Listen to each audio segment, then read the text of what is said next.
السلام علیکم ورحمۃ اللہ وبرکاتہ۔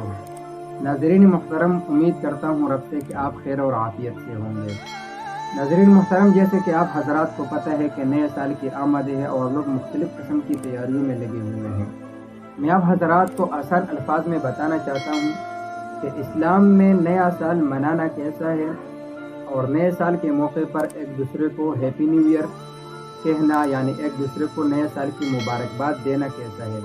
ناظرین محترم، یاد رکھیے گا، جو شخص صحیح معنوں میں مسلمان نہ ہو، جس کا آخرت پر قیامت پر پختہ یقین نہ ہو، جو قرآن اور سنت پر جس کا اعتماد نہ ہو، تو اس کو کسی سے پوچھنے کی ضرورت ہی نہیں ہے کہ مجھے اس موقع پر کیا کرنا ہے۔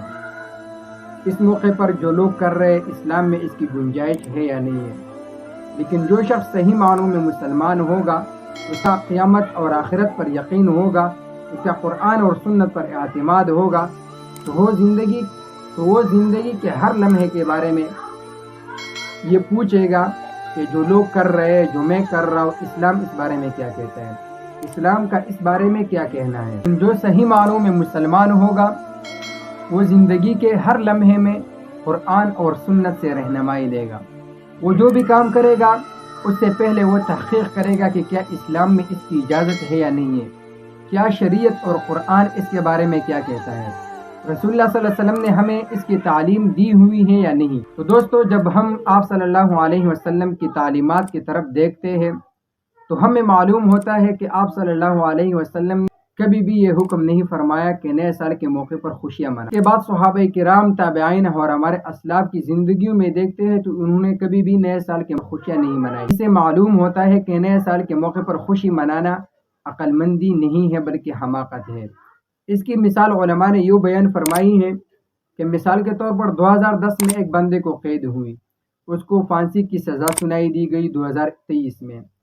تو جب 2010 کے بعد ایک سال گزرے گا تو وہ خوشیاں نہیں منائے گا، بلکہ وہ پریشان ہوگا، خفا ہوگا کہ میرا موت قریب ہو رہا ہے، میں دن بدن موت کے قریب ہوتا جا رہا ہوں۔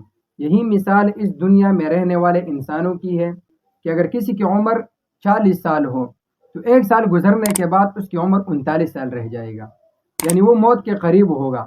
تو اس موقع پر کون بھی وقوف ہوگا جو خوشیاں منائے گا۔ لہٰذا اسلام میں نیا سال منانا صحیح نہیں ہے، درست نہیں ہے۔ نئے سال کے اس موقع پر لوگ ایک دوسرے کو مبارکباد دیتے ہیں، یہ غیر مسلموں کا طریقہ ہے۔ نئے سال کے مکمل ہونے پر خوشی کا کوئی عنصر ہی نہیں بنتا کہ آپ نئے سال کی مبارکباد دیں، بلکہ یہ تو رونے کا مقام ہے، اپنے گناہوں پر افسوس کا مقام ہے۔ لہٰذا اس موقع پر ایک دوسرے کو مبارکباد دینا غیر مسلموں کا طریقہ کار ہے، اسلام نے اس کی اجازت نہیں دی ہوئی ہے۔